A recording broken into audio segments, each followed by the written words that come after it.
കലക്കി, അലങ്കോലമാക്കി എന്നിങ്ങനെയുള്ള പ്രയോഗങ്ങൾ കഴിഞ്ഞ 1.5 ആഴ്ചയായി നിറഞ്ഞു നിൽപ്പുണ്ട്. പൂരം കലക്കിയത് പോലീസാണെന്നും പിന്നിൽ ADGP MR അജിത് കുമാർ ആണെന്നും പ്രതിപക്ഷ നേതാവ് VD സതീശൻ തുറന്നടിച്ചു. കലക്കിയത് പോലീസാണെന്നും ADGP ആണോ പിന്നിൽ എന്നുള്ള കാര്യം അന്വേഷിച്ച് കണ്ടെത്തട്ടെ എന്നുമാണ് LDF സ്ഥാനാർത്ഥിയായിരുന്ന VS സുനിൽകുമാറിന്റെ നിലപാട്. പൂരം കലക്കിയത് കൊണ്ടല്ല സുരേഷ് ഗോപി ജയിച്ചത് എന്ന് BJP സംസ്ഥാന അധ്യക്ഷൻ K സുരേന്ദ്രനും പറഞ്ഞു. സ്പോട്ട്ലൈറ്റ്സ് ആരംഭിക്കുകയാണ്. ആരാണ് ഇത്തവണത്തെ പൂരം കലക്കി? ഹൈന്ദവ വിശ്വാസത്തിൽ കൽക്കി മഹാവിഷ്ണുവിന്റെ 10ാമത്തെ അവതാരമാണ്.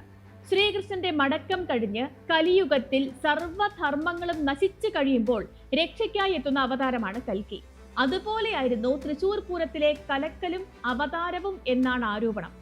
സമ്പൂർണ്ണ ആശയക്കുഴപ്പങ്ങളും ഏറ്റുമുട്ടലുകളും കഴിഞ്ഞ് ലൈറ്റ് മണച്ച് പൂരക്കമ്മിറ്റികൾ വെടിക്കെട്ടുപേക്ഷിച്ചു പോയി. തൃശൂരിലെ BJP സ്ഥാനാർത്ഥി സുരേഷ് ഗോപി അപ്പോൾ എത്തുകയും ഇരു ദേവസ്വങ്ങളുമായി ചർച്ച നടത്തുകയും ഉപേക്ഷിച്ച വെടിക്കെട്ട് രാവിലെ 7:15 നടത്താൻ തീരുമാനിക്കുകയും ചെയ്തു. 2 ആഴ്ച കഴിഞ്ഞ് നടന്ന തിരഞ്ഞെടുപ്പിൽ ജയിച്ചത് ആ സുരേഷ് ഗോപി തന്നെയാണ്. ഇങ്ങനെ ഒരു അവസരം മനഃപൂർവ്വം സൃഷ്ടിച്ചതാണ് എന്ന് LDFും UDFും ഒരുപോലെ ആരോപിക്കുന്നു. ഈ സാഹചര്യത്തിൽ നമ്മൾ പരിശോധിക്കുകയാണ് മുൻ പൂരങ്ങളിൽ ഇല്ലാതിരുന്ന എന്തൊക്കെ നിയന്ത്രണങ്ങളാണ് ഇക്കുറി കൊണ്ടുവന്നത്, അതിൽ പോലീസ് ഇടപെട്ടത് എങ്ങനെയൊക്കെയാണ്.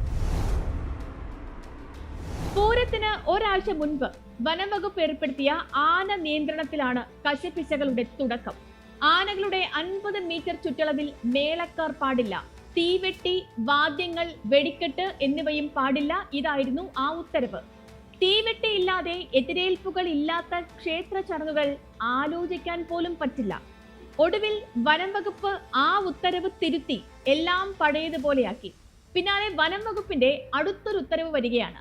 അത് മൃഗസംരക്ഷണ വകുപ്പ് പരിശോധിച്ച് സർട്ടിഫിക്കറ്റ് നൽകിയ ആനകളെയെല്ലാം വനം വകുപ്പ് ഡോക്ടർമാർ കൂടി പരിശോധിക്കണം എന്നതായിരുന്നു. ഇതും വലിയ ബഹളമുണ്ടായി. പിന്നാലെ പിൻവലിച്ചു. സോഡാ സർബത്ത് കുടിക്കുന്നവരോട് സർബത്ത് സോഡ കുടിച്ചാൽ പോരെ എന്ന് ചോദിച്ചാൽ പോലും കലാപമുണ്ടാകുന്ന അവസ്ഥ എന്നാണ് വനം വകുപ്പ് ഉദ്യോഗസ്ഥർ ഈ സ്ഥിതിയെ അന്ന് വിശേഷിപ്പിച്ചത്. ഈ നിയന്ത്രണങ്ങൾ ആനകളുടെയും വിശ്വാസികളുടെയും രക്ഷയ്ക്കാണെന്ന് വാദിച്ചു ജയിക്കാൻ പറ്റിയ സാഹചര്യമായിരുന്നില്ല തൃശ്ശൂര്. അവിടെയാണ് പോലീസ് സംഘാടകർക്കും വിശ്വാസികൾക്കും ഇതുവരെ ഇല്ലാതിരുന്ന നിയന്ത്രണങ്ങൾ ഏർപ്പെടുത്തിയത്. ലക്ഷങ്ങൾ തറവാടക കൊടുത്ത് പ്രദർശനം നടത്തുന്നവർക്ക് മാത്രമല്ല, പൊതുജനങ്ങൾക്കും അത്രമേൽ പ്രിയപ്പെട്ടതാണ് തൃശൂർ പൂര പ്രദർശനം. സാമ്പിൾ വെടിക്കെട്ട് നടക്കുന്ന അന്ന് വൈകിട്ട് 5 മണിക്കെത്തി പോലീസ് കൗണ്ടറുകൾ പൂട്ടി. കച്ചവടം മുടങ്ങി എന്ന് മാത്രമല്ല, ആയിരങ്ങൾക്ക് പ്രദർശനം കാണാനും കഴിഞ്ഞില്ല. അറിയിപ്പുകൾ അനുസരിച്ച് രാത്രി 11 മണിവരെ തുറന്നിരിക്കേണ്ടതായിരുന്നു പ്രദർശനം. പിറ്റേന്ന് പൂര ദിവസം അന്ന് രാത്രി 12 മണിവരെ നടത്താനായിരുന്നു അനുമതി. പക്ഷേ വൈകിട്ട് 6 മണിക്ക് തന്നെ പോലീസ് പൂട്ടിച്ചു. പൂട്ടാൻ വന്നവർ പറഞ്ഞത് city police commissioner Ankit Ashok നിർദ്ദേശിച്ചു എന്നാണ്. 2 ദിവസവും വന്ന ജനം നിരാശരായി മടങ്ങി.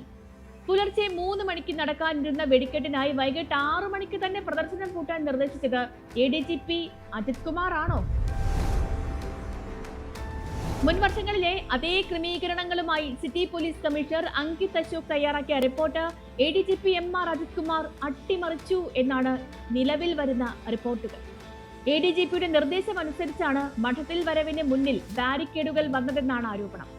ഈ ബാരിക്കേഡുകളിലാണ് ഏറ്റുമുട്ടലുകളുടെ തുടക്കവും. പിന്നാലെ വഴിനീളെ വടം കെട്ടി നിയന്ത്രിച്ചു.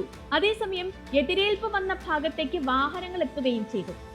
നഗരവും ചടങ്ങുകളും അറിയാത്തവർ ഏർപ്പെടുത്തിയ നിയന്ത്രണങ്ങളായിരുന്നു ഈ പാളിച്ചകൾക്കൊക്കെയുള്ള കാരണം. ആനയുടെ അടുത്തേക്ക് ആനക്കാരെ അല്ലാതെ ആരെയും വിട്ടില്ല. തീറ്റയുമായി പോയ ദേവസ്വം ഭാരവാഹികളെ തടഞ്ഞു. അവിടെ കശപിശകളുണ്ടായി. പാറമേക്കാവിന്റെ ആനകൾക്ക് വെള്ളം കൊടുക്കാൻ വടക്കുംനാഥ ക്ഷേത്ര ഭാരവാഹികൾ വിസമ്മതിച്ചു. ഇങ്ങനെ രാവിലെ മുതൽ രാത്രി വരെ സമ്പൂർണമായ അതൃപ്തിയാണ് ഇത്തവണ കുടമാറിയത്. ഇതിനൊക്കെ പുറമെയായിരുന്നു കുടമാറ്റ സമയത്തെ പതിവില്ലാത്ത വടംകെട്ടൽ. പൂരം ആസ്വദിക്കാനുള്ള അവസരങ്ങൾ നിഷേധിച്ചു എന്ന് വ്യാപകമായി പരാതി ഉയർന്നു. ഇതൊന്നും പോരാതെ ദേവസ്വങ്ങൾ ഉയർത്തിയ രാംലല്ല കുടങ്ങളും വില്ലുകുലച്ച രാമനും.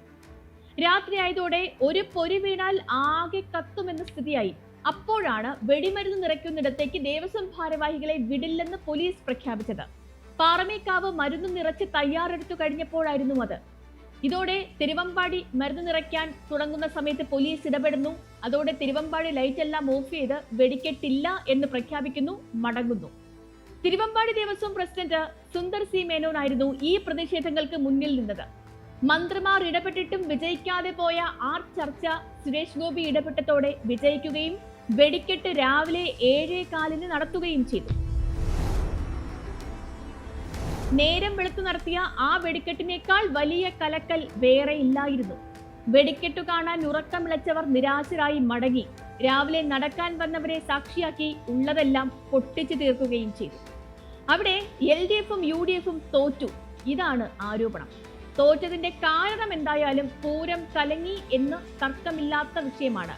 കലങ്ങാൻ കാരണമാക്കിയത് പോലീസ് ഇടപെടലുമാണ്. ഇനി നല്ലതിനു ചെയ്തതാണ് എന്ന് പറഞ്ഞാൽ പോലും സാഹചര്യങ്ങൾ കൂടി നോക്കേണ്ട ബാധ്യത പോലീസിനുണ്ടായിരുന്നു.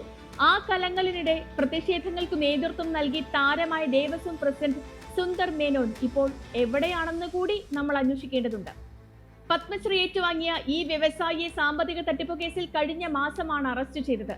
പോലീസിന്റെ മാത്രമല്ല, സംഘാടകരുടെ ഭാഗത്തെ ഇടപെടലുകൾ കൂടി അന്വേഷിച്ചാൽ മാത്രമേ യഥാർത്ഥ പൂരം കലക്കി ആരെന്ന് കണ്ടെത്താൻ കഴിയൂ. ഇതോടെ സ്പോട്ട്ലൈറ്റ് പൂർണ്ണമാകുന്നു. നമസ്കാരം.